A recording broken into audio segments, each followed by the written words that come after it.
What's going on, my broskiis? My name is Toadskii, back again, here to bring you guys yet another One Piece Treasure Cruise video. And have a look at this.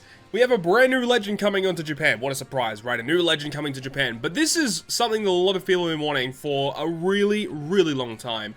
And that is V2 KIZARU. So V2 KIZARU is 100% coming now, and he is confirmed, new Sugo Fest exclusive. However, the caveat is that he's only pullable on Pirate Rumble banners. You can see NL is featured once again, alongside KIZARU in Japan, and a brand new PvP rare recruit in Gecko Moria. So we'll go through all of their abilities today. Shout out to Koala-san here on the Reddit for the translations, of course. I did my own translations as well, but it's easier just to show it off here on the Reddit post. So let's go ahead and have a look, right? Let's have a look at the artwork first of all. So this is his unevolved artwork. You know, it's him doing a kick, and you can see obviously it's Marineford KIZARU, and then his evolved artwork, which actually looks okay. I mean, I'm very interested to see what his ink effect is going to be, because if they have his ink effect where like these little light bullets are being animated, that legit might be one of the coolest in the game. But we'll have to wait and see once the data download gets pushed, or I guess it is already pushed, but we need to see people do data mining to see what it actually looks like, right? But let's have a look at the actual other statistics of the character, right? So this character is a Dex character, and he's a free spirit shooter. Now, of course, because he's debuting on Pirate Rumble, he doesn't have a super type. We saw this with Enel. We were expecting Enel to be super type when we saw that he was coming, but he's not, actually. This guy, unfortunately, also not being super type, also is a little bit of a bummer, because with super type, this unit could have a lot of things going for him.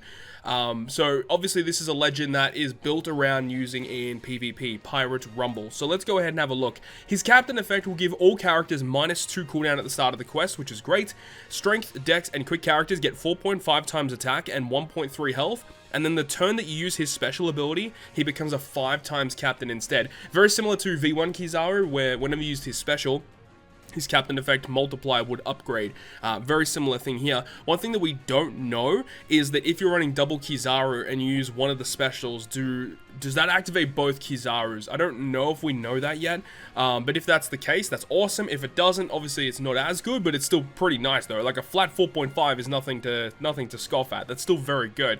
Again, very basic captain effect. I like that he gives -2 cooldown. He's a speed captain. Love to see it. But yeah, it's a pretty simple captain effect, obviously, and you can see that he is a multi-stage special. So stage 1 is on a 7-turn cooldown, and it gives your crew -1 cooldown. It'll also reduce 5 turns of special bind, and then for 1 turn boost color affinity of strength Dex quick by 1.75, and gives a 0.7 chain boost as well. Like, this is again just a pretty good special ability, and like this could honestly see play in a lot of different teams. I love the little bit of utility, the cooldown. Like, if it was just this, I would have thought, you know, it's not as good, but the fact that he is multi-staged is pretty big, because the multi-stage special states on a 12-turn cooldown, -1 cooldown, I wish that went to -2, reduce 10 turns of special bind on the crew, and then for 1 turn boost color affinity of strength Dex quick by 2 times, and add 1.4 to the chain multiplier. 1.4. This is now the highest chain booster in the entire game. This is great, right? On a 12-turn cooldown for 2 times affinity, 1.4 chain. Like, this is great amount of damage you're going to be getting from this effect. It is a little bit annoying though, because you saw with PvP Enel when he dropped, his special is actually 2.25 affinity to Psy characters only. Would have been nice if this guy was also 2.25, but I guess on that low of a cooldown and for multiple colors, I can understand why they didn't want to go too crazy with it. But especially with the 1.4 chain, that's going to add so much damage to your team. Like, it's actually ridiculous. This partnered up with a chain boundary effect is going to be nuts, dude. So obviously, like, this is a good special, but is it, like, overall a special ability that you'd be like, yeah, I want to pull for this guy guaranteed? He's super duper awesome. Probably not. But one thing to note though is his sailor effects also help him out a lot, right? So his sailor effect 1 reduces 10 turns of special seal, and the other one counters 10 turns of special reverse. And you can see here that he has the fear ability for his limit break. So he has the potential to like remove fear off him, which is really good, meaning that you can get his special to launch guaranteed if you're special binded or if you're reversed, right, by a substantial portion. So that's really good. Barrier penetration as well. it's slowly becoming probably one of the best limit break abilities in the game. And then this one here, which like negates the orb locking effect. I hate this ability. I think it's honestly one of the worst, if not the worst. I don't know if it's the worst, but it's definitely one of the worst limit break abilities in the game, because sometimes you can actually manipulate in such a way where this is a beneficial factor for you, as we've seen with like the Hodigart challenge, or in I think is it Hawkins Forest, I think, or is it the Kid Forest? One of those forests, you can really manipulate it so you actually can use this to your advantage. And the fact that a lot of characters these days are releasing with this is pretty bad, so I don't like this. His other two abilities though, big thumbs up from me, very, very good. But of course, this unit is supposed to be used in PvP. So what does he actually do in PvP? Well, actually, I suppose before we get to that, we need to talk about some other things, okay? His support effect. On the final stage, you give color affinity to Dex characters by 1.5, and it attaches to any Dex character that is also a shooter character. So that's a little bit too specific for my liking, but this is still, like, pretty good. This is a good support effect. But let's have a look at his PvP stuff. So if we go over to his Pirate Festival stats, Pirate Rumble stats, we can see here that he has a 17 CT, so that has me a little bit excited. But it will go ahead and state 1000 fixed damage to enemies in a large range, and then it goes ahead and targets your Dex allies for level 3 defense up for 17 seconds, and then also level 5 attack up for 17 seconds. So as we've seen, on such a 17-second cooldown, you'll be able to launch this multiple times, especially if you've got CT increases. You actually may have the ability to stack this multiple times, so you can actually get like level 6 defense and level 10 attack by launching this special so quickly. I like that about this guy. Of course, it means if you're running this guy, you can't run the other KIZARU with him, but of course those two KIZARUs boost different characters. You've got the original KIZARU boosting slashers and shooters, and now you have this one which is only focusing in on Dex characters. But then you've got his passive, which says your Dex allies get level 5 speed, level 5 defense, and then quick enemies are inflicted with level 5 speed down. So this is kind of unfortunate because lowering the speed of quick teams doesn't really help. It would be better to lower their attack or to lower their defense, or even their CT as well. All of those would have been better choices comparative to speed, but I guess it is what it is, right? It's pretty bad, but like this is still fine. Level 5 speed, level 5 defense for your Dex teams, pretty good in my eyes, especially if you stack with this as well. You can get some really cool stuff going on here. He's immune to Special Seal, which is good, and then 30% damage reduction against Quick, so it kind of makes sense. Like, KIZARU, all in all, like, he's not bad. He's actually pretty good. I definitely think he's a good legend, but it's the fact of, like, would you really waste your gems on a banner like this, on a PvP banner, to just get this guy?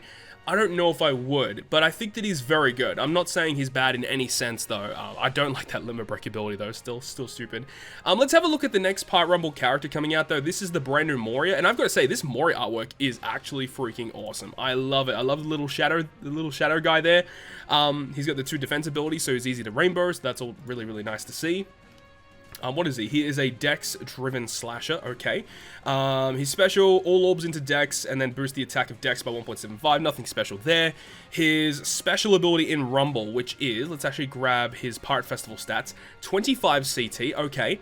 Level 3 defense down to enemies in a large range for 20 seconds, that's pretty good. Level 5 defense down to quick enemies for 20 seconds, that's very good. And 1.5 times attack to sideways medium range, okay. So that is kind of annoying, considering the debuffing is in a large range, but then his damage is in a medium range. That kind of sucks, but at the end of the day, like, if you're versing Quick, which is a pretty annoying team still to deal with on Japan, this is great. You're just reducing the defense by level 8 upon activation, and then his passive is your Dex allies get level 5 attack, level 2 defense, and from the start of the battle, for 40 seconds, he get level 5 attack up to himself. So he himself has level 10 attack up, obviously meaning that his damage is going to be increased by a pretty substantial portion there. That's good. I think this guy's actually, like, super solid. I don't know if I would ever build a Dex team at the moment, because Dex is still a little bit iffy on Pirate Rumble right now, but like, it definitely helps them out. So if you ever try to build a Dex team, this is a character you'd probably want on there, and KIZARU is probably also a character you'd want to try and squeeze on there, if at all possible. But that's the rundown of the 2 brand new characters that are debuting here. Let me know your thoughts and opinions about this one, guys, because I know a lot of people are really excited for a brand new Legend KIZARU. We finally have it, but I don't think it was what we were expecting, especially it being a Pirate Rumble character. I was kind of hoping that we're going to maintain the Pirate Rumble banners to be legends that were main, like, enemies of Luffy, so potentially a new Crocodile legend, maybe an Arlong legend, like a solo Arlong, or even like a new Rob Lucci or something. Would have been really cool if they did like main villains for Pirate Rumble banners, but they've decided to go with KIZARU, which I don't think is a bad idea either, and it does kind of make sense thematically with previous releases. Obviously, V3 Akainu and V3 Aokiji on Japan, specifically all debuted on Pirate Rumble banners, so it does make sense that if they're going to release a new KIZARU legend, for it to actually debut on one of these banners. So it makes sense in my eyes, but it also kind of doesn't make sense at the same time. But let me know your thoughts and opinions down below in the comment section for V2 KIZARU. Hopefully you guys enjoyed this video today, and if you guys did, make sure to leave a like, and if you want to stay up to date with all the content I post, including more One Piece Treasure Cruise content, make sure to hit the subscribe button down below. But on that, guys, I'll see you guys within the next video.